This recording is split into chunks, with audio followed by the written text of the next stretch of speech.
जय माँ काली दोस्तों, कैसे हैं आप लोग। आपका हार्दिक स्वागत है KM मंत्र भजन यूट्यूब चैनल में।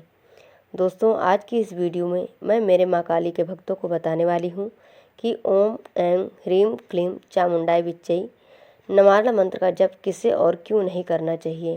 क्या बिना दीक्षा के नवारण मंत्र का प्रयोग करना चाहिए? नवारण मंत्र का जप किसे नहीं करना चाहिए, क्यों नहीं करना चाहिए, इस विषय में मैं आप सभी को इस वीडियो में पूरी जानकारी के साथ बताऊंगी।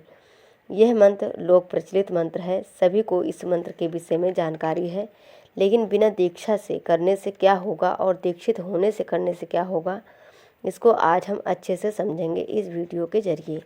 लेकिन दोस्तों, ये बताने से पहले मैं आप सभी से रिक्वेस्ट करती हूँ कि अगर आप लोग KM मंत्र भजन यूट्यूब चैनल पर नए हो तो चैनल को subscribe to like share comment ज़रूर कर लेना, क्योंकि आपको ऐसी ऐसी जानकारी आगे आगे इस चैनल पर मिलती रहेगी। माता भगवती का यह सुप्रसिद्ध मंत्र इतना लोक प्रचलित हो चुका है कि जिसे साधना के विषय में कोई जानकारी ना हो वो भी इस मंत्र को लेकर पूर्ण रूप से संतुष्ट रहता है। और इस विषय के कारण ही आज के समय में जो यह तंत्रयुक्त मंत्र है उस प्रकार के प्रभाव देने में असमर्थ हो जाते हैं जैसा मिलना चाहिए। इसका कारण क्या है कि सबसे पहली चीज़ है कि वैदिक मंत्र हो या फिर तंत्रयुक्त मंत्र हो, नाम मंत्रों के सिवाय और वैसे मंत्र जिनमें की माया विदित आरंभ में प्रयोग करके जपने की विधि या 100 अक्षर से अधिक जिस मंत्र में विद्यमान हो, इन सभी मंत्रों को छोड़ करके अन्य मंत्रों का जाप निषेध बताया गया है बिना दीक्षा के। लेकिन इस विषय को कभी कोई मानेगा नहीं, क्योंकि इस तरीके से आज के समय में सभी के सामने प्रस्तुत किया जा रहा है कि इन विधियों को सभी साइड में कर देते हैं। जो भी विधि होती हैं कोई इसको मानता ही नहीं है। लेकिन ये होना चाहिए कि आप जिस भी तंत्रयुक्त मंत्र का जप करना चाहते हैं उसे सबसे पहले आप किसी साधक से या फिर किसी अच्छे ब्राह्मण से जो कि इस मंत्र को जागृत किए हो, माता भगवती को साधक हो, जो माता भगवती का नित्य जप करने वाला हो, अच्छे चरित्र वाला हो, उनसे दीक्षा ले लेनी चाहिए। उसके बाद ही इस मंत्र का गुप्त रखते हुए जप करना चाहिए, ना कि हल्ला करते हुए करना चाहिए कि हाँ मुझे नवारण मंत्र की प्राप्ति हो गई है, मुझे दीक्षा मिल गई है। चिल्लाना नहीं चाहिए किसी से, क्योंकि ये ब्रह्मांड का सबसे ज़्यादा ऊर्जा को समाहित करने वाला मंत्र है। देखिए दोस्तों, जो होता क्या है कि जब बिना दीक्षा के अज्ञानतावश हम इस मंत्र को ग्रहण कर लेते हैं, इस मंत्र का जब आप किसी योग्य परंपरा से संबंधित साधक से दीक्षा लेते हैं, क्योंकि उस परंपरा में पता नहीं कितने गुरु रहे होंगे जो एक पीढ़ी से दूसरी पीढ़ी को इस मंत्र की दीक्षा देते आए हैं, और दीक्षा देते देते उन लोगों ने पता नहीं कितना जप किया होगा। किसी ने 9 लाख किया होगा, किसी ने कई करोड़ तक इस मंत्र का जप कर लिया होगा। तो माता भगवती कितने लोगों से प्रसन्न हुई होंगी, तो उस परंपरा में भगवती का आशीर्वाद प्राप्त होगा। और जब उनसे दीक्षा लेंगे तो उस परंपरा की जो भी शक्तियाँ होंगी आपके ऊपर ऐसी ही कृपालु हो जाएंगी। और जब आप उस मंत्र का पुरस्करण करेंगे, अपने चरित्र को सही रखेंगे, जीव सेवा करेंगे, परोपकार करेंगे, अपने घर की देवी देवताओं की पूजा पाठ करेंगे, पितरों की पूजा सेवा करेंगे, तो दूसरों का सहयोग करेंगे, सम्मान करेंगे जिनको आपकी आवश्यकता होगी। जब इस चीज़ों को करते हुए इस मंत्र का जाप करेंगे तो आपकी उस गुरु परंपरा की शक्ति आपको बहुत सहयोग करेगी। मंत्र का प्रभाव आपको प्रत्यक्ष रूप से दिखना शुरू हो जाएगा। इस मंत्र का प्रभाव तभी नष्ट होता है जब आप हल्ला करते हैं, चिल्लाते हैं, आप जगह जगह पर जाते हैं और बताते रहते हैं कि हाँ मुझे इस मंत्र की प्राप्ति हो गई है या इस मंत्र की मुझे दीक्षा मिल गई है। अन्यथा काफ़ी कृपालु रहती है माँ भगवती।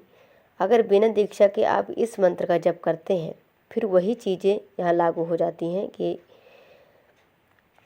जैसे 9 मंत्र हैं, 9 बीज हैं इस मंत्र में, उसमें ब्रह्मांड की सभी शक्तियाँ विद्यमान हैं, 9 ग्रह की सभी बीज इसमें निहित हैं, माँ भगवती की 9 शक्तियाँ इस मंत्र में निहित हैं, भैरव की 9 शक्तियाँ इसमें विद्यमान हैं। अब इसमें आपको संशय होगा कि प्रणव लगा के करें या बिना प्रणव लगा के करें, न्यास कितने चाहिए, कितने करने चाहिए, हमें न्यास पूर्ण रूप से करना चाहिए या फिर कम करना चाहिए, जब जप करते हैं तो कौन से भैरव का दशांश जप होगा, हमारे घर के कुल देवी कुल देवता कौन है उसके अनुसार इसका जप होगा, और इस मंत्र का कितना जप है एक सामान्य साधक को करना चाहिए, कितना जप करना चाहिए, कितना माला जप करनी चाहिए और कितना माला जप करने के बाद बलि देना आवश्यक हो जाता है।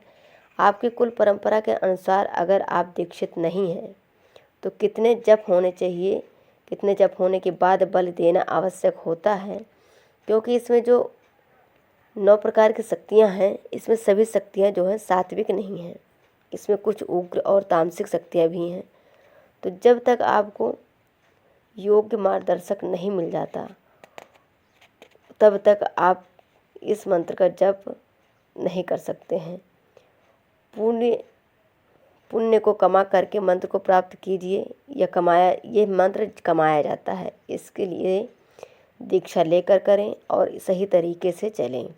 देखिए दोस्तों, नवारण मंत्र में 9 बीज निहित हैं। यहाँ एक बीज के लिए मना किया जाता है कि बीज बिना दीक्षा के नहीं कीजिए, और एक और आप यहाँ 9 बीज कर रहे हैं वो भी बिना दीक्षा के, तो सोचिए कि कितना विस्फोटक हो सकता है। तो इन विषयों को इसीलिए स्पष्ट रूप से मना किया जाता है कि जो उच्च कोटि के साधक हैं, परंपराहित साधक होते हैं जो, उनसे आप इस मंत्र की दीक्षा लीजिए। इस मंत्र को आपको पता नहीं है कि हाँ कैसे जप करना है, इसको बोल के करना है, बोल के जप करना है या मानसिक जप करना है, वाचिक जप करना है या उपांशु जप करना है। केवल आप जान रहे हैं कि हाँ ये नवारण मंत्र है। नवारण मंत्र में कितने भेद हैं, कौन सा आपके लिए सही है, कौन सा आपके लिए फलदायी होगा, तो कौन से भैरव का जप होगा, तो इन सब चीज़ों को जिससे पूर्ण रूप से ज्ञान हो उस साधक से आप इस मंत्र को दीक्षित ले होकर ही इस मंत्र का जप कीजिए, तभी आपके लिए ये फलदायी होगा। तो दोस्तों, आशा करती हूँ कि आज की ये जानकारी आपको पसंद आई होगी, और दोस्तों वीडियो को पूरा देखना, तभी आपको अच्छे से सब समझ में आएगा। तो दोस्तों आगे फिर मिलते हैं एक नई वीडियो में एक नई जानकारी के साथ। माता काली आप सबकी रक्षा करें। जय माँ काली, जय माता दी।